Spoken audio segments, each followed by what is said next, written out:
కాటమయ్య రక్షణ కవచం కిట్ను ఆవిష్కరించిన ప్రభుత్వం ఇప్పటివరకు 15,000 మందికి మాత్రమే పంపిణీ చేసిందని కల్లు గీత కార్మిక సంఘం తెలంగాణ రాష్ట్ర అధ్యక్షుడు రమణ అన్నారు. ఏడాది కాలంలోనే 360 మంది గీత కార్మికులు చెట్టు మీద నుంచి కింద పడ్డారని, అందులో 42 మంది చనిపోయారని తెలిపారు. ప్రభుత్వం స్పందించి వెంటనే సేఫ్టీ కిట్లను పంపిణీ చేయాలన్నారు. చెట్టు మీద నుంచి కింద పడినా చనిపోయిన కల్లు గీత కార్మికులకు 10 లక్షల రూపాయల ఎక్స్గ్రేషియా ఇవ్వాలని డిమాండ్ చేశారు.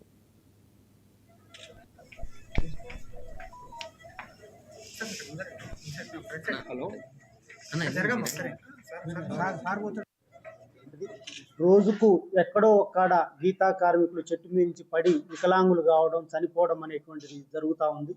ఈరోజు హాస్పిటల్లో సందర్శించాం. 3 గీతా కార్మికులు చెట్టు మీద నుంచి పడి వికలాంగులయ్యారు. ఒక ఆయనకి నడుము పూర్తిగా పడిపోయింది, ఒక ఆయనకి కాళ్ళు చేతులు విరిగినటువంటిది ఉన్నది. నిన్ననే ఇబ్రహీంపట్నంకి సంబంధించి ఒక గీతా కార్మికుడు డిశ్చార్జ్ అయ్యిండు.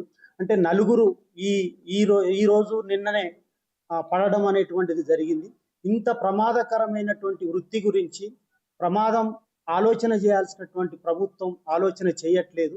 ఈ ప్రమాదం జరగకుండా ప్రభుత్వం ఆలోచన చేయాల్సినటువంటి అవసరం ఉంది.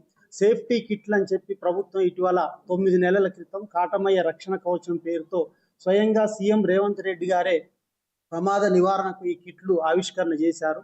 ఆవిష్కరణ చేసి 9 నెలలు అవుతుంది. ఈ 9 నెలల కాలంలో 18,000 మందికి మాత్రమే ఇవ్వడం జరిగింది. రాష్ట్ర వ్యాప్తంగా 2.5 లక్షల మంది ఉన్నారు. ఈ విధంగా ఇచ్చుకుంటూ పోతే 5 సంవత్సరాలైనా కూడా పంపిణీ అనేటువంటిది జరగదు. అందుకోసం రాష్ట్రంలో ఉన్నటువంటి 2,50,000 మందికి సేఫ్టీ కిట్లు వెంటనే ఇవ్వాలి అని చెప్పి ఈ సందర్భంగా ప్రభుత్వాన్ని మేము